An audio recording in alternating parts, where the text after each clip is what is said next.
Après avoir paramétré les systèmes de gain, après s'être rendu dans l'onglet Gérer et ici les configurations MEP, pour se rappeler que nous allons pouvoir tracer des gains avec des angles et des gains de type rectangulaire, ovale ou circulaire, eh bien nous allons commencer à travailler non pas directement sur le bâtiment, on va apprendre les fonctionnalités du tracé de gaine. Alors pour cela, je vais me rendre dans la discipline génie climatique, sous-discipline ventilation, et activer ici le plan du rez-de-chaussée. Je ne vais pas tracer ici, je vais ici venir sur l'espace qu'il y a ici.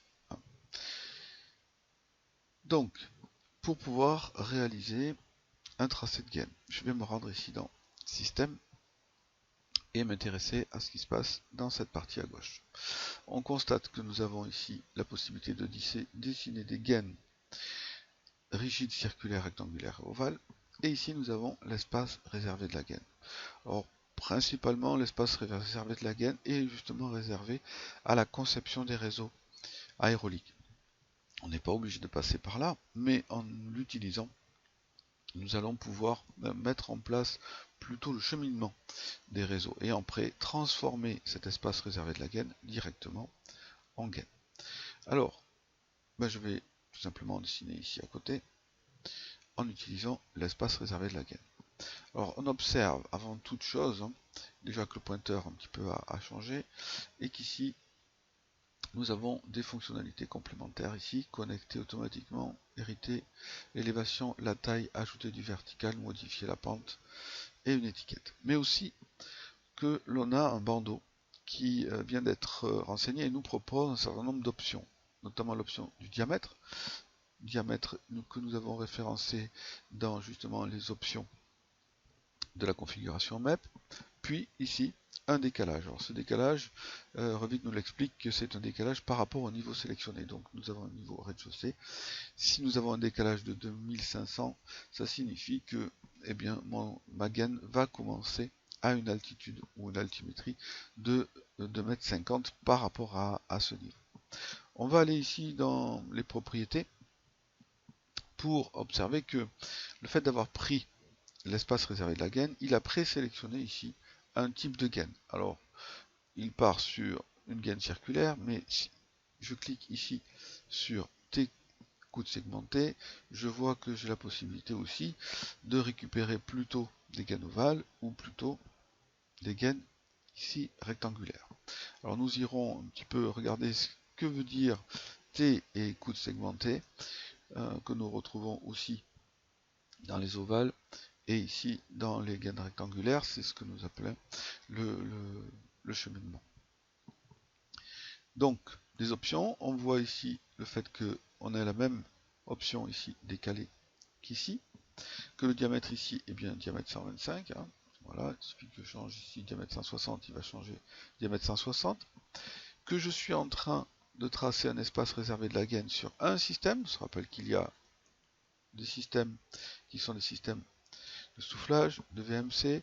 Nous avions créé le VMC soufflage et R9. Alors justement, je vais venir ici créer le système de gaine R9 pour mon réseau.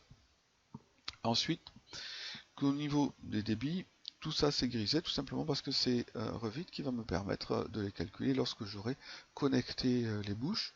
On voit aussi qu'il va me permettre d'évaluer la vitesse en fonction du diamètre et du débit, et puis d'évaluer les pertes de charge. On voit ici le reste les pertes de charge de type linéique. Bon, et puis d'autres informations que nous verrons éventuellement par la suite. Donc, sans aller justement modifier le type pour l'instant, je vais rester avec cette option ici. Je vais venir commencer à tracer. Alors je vais changer un petit peu l'altimétrie. Je vais par exemple travailler sur une altimétrie de 2000. Si l'altimétrie n'est pas proposée, tout simplement en fait c'est un paramètre de texte.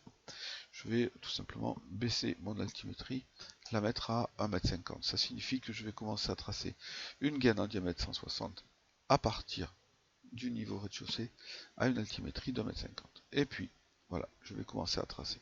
Alors dès que je commence à tracer, j'ai une cote temporaire qui s'affiche. Donc soit je laisse ici et puis je continue par exemple à faire des coudes. Je ne change pas d'altimétrie ici donc je reste continuellement à plat. On voit que je ne peux pas partir ici sur des angles, ça il me l'interdit, ça on verra un petit peu plus tard. Pourquoi? J'ai l'angle ici qui apparaît aussi, donc là ici, si la distance est connue, je peux, puisque c'est une cote temporaire, la taper ici au clavier, 1,20 m, voici, et je peux ainsi continuer mon tracé sur l'ensemble de mon bâtiment. Alors on va changer par exemple de diamètre, on va passer sur un diamètre un petit peu au-dessus, pour voir ce que fait Revit, et Revit nous propose, eh bien ici, une augmentation de section, puisque je suis passé ici d'un diamètre 160, il y a un diamètre ici 200.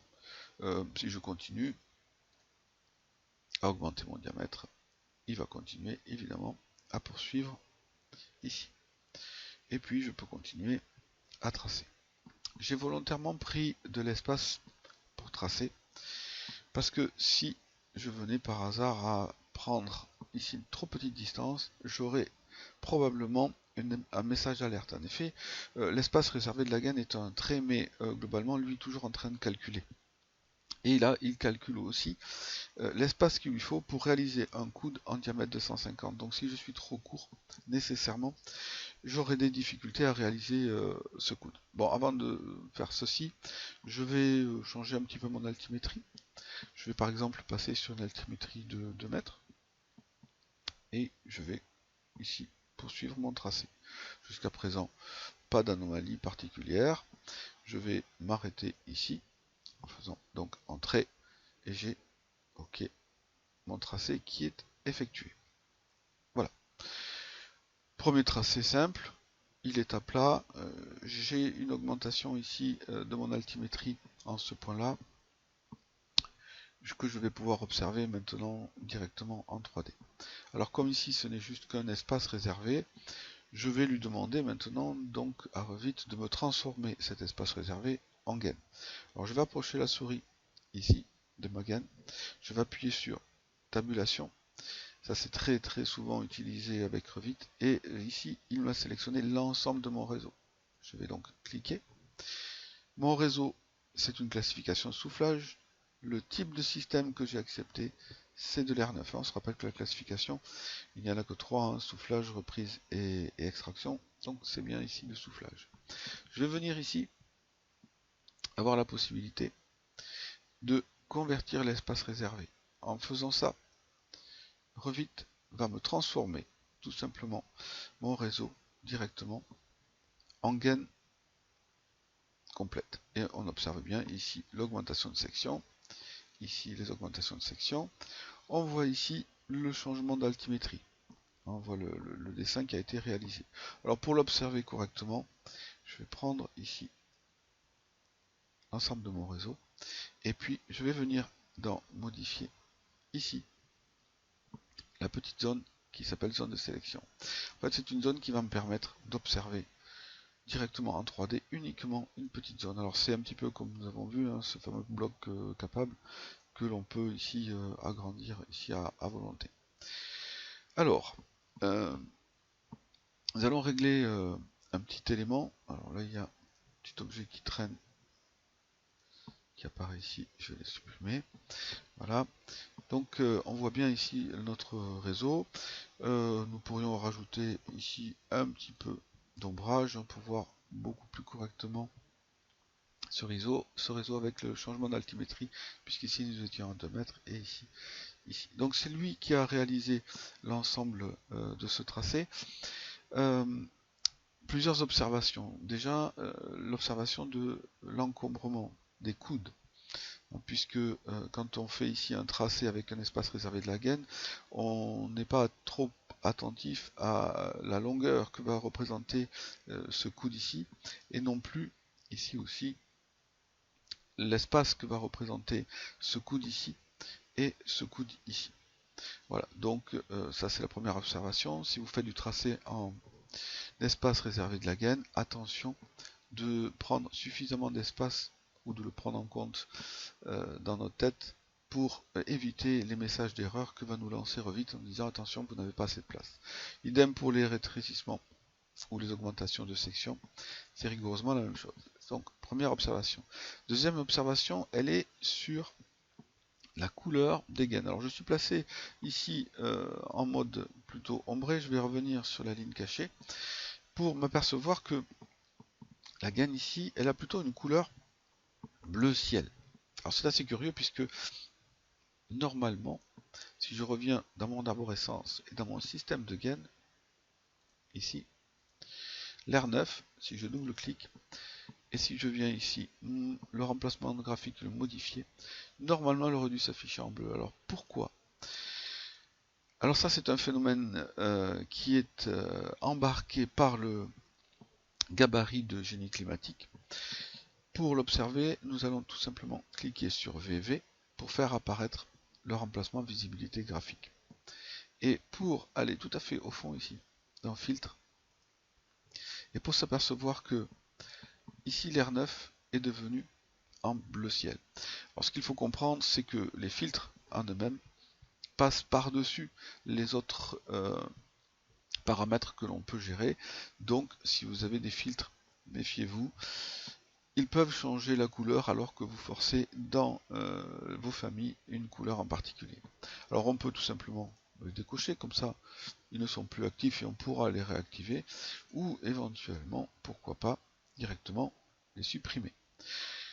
Ça c'est une possibilité. Attention aussi, l'ordre dans lequel se placent ici ces filtres a une importance. On le verra peut-être dans d'autres applications. Mais forcément, le soufflage prend forcément le dessus sur la reprise, etc. Au niveau des notations de filtres. Donc, bien ici, on peut tout simplement le supprimer ou le décocher. Ça, c'est comme vous voulez. Voilà, ici, il n'y avait pas, vous voyez, rejet des enfumages, il n'y avait pas de couleur. Ça signifie que c'était bien actif, mais il n'y avait pas de possibilité de modifier. Si je veux modifier, il suffit ici que je clique sur remplacer et de venir chercher ici la couleur souhaitée. Ah, voilà, donc ça c'était un petit détour sur la notion de filtre. Ok, appliquer, voilà. Et je retrouve la couleur qui est embarquée dans mon système de gain. Je vois un petit peu mieux cette situation. Voilà pour la première application que l'on peut en faire. Vous pouvez vous exercer à changer d'altimétrie, changer de diamètre, et pourquoi pas, non pas utiliser ici l'espace réservé de la gaine avec ici de la gaine circulaire, mais plutôt travailler avec de la gaine rectangulaire, pour observer un petit peu la différence.